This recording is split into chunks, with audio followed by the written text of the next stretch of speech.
বাড়িতে ছোট বাচ্চা থাকলে কোনো কাজই সোজা পথে করা যায় না।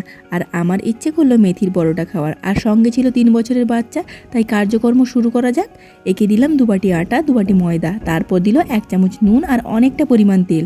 এরপর দেখুন কাসুরি মেথিটা কেমন গুঁড়ো করে দিচ্ছে। এরপর আমরা ভালো করে মাখিয়ে নিচ্ছি দুজনে মিলেই।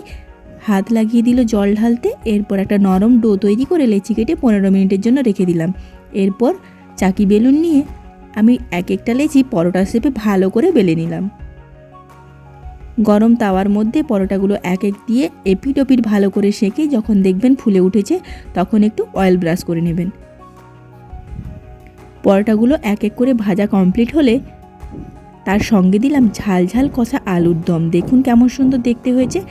এই রকম রেসিপি আরও দেখতে চাইলে অবশ্যই আমার ভিডিও লাইক করতে হবে, আর সঙ্গে কিন্তু সাবস্ক্রাইবও করতে হবে। আরও নতুন আপডেট দেখার জন্য বেল আইকন অবশ্যই প্রেস করবেন। নমস্কার।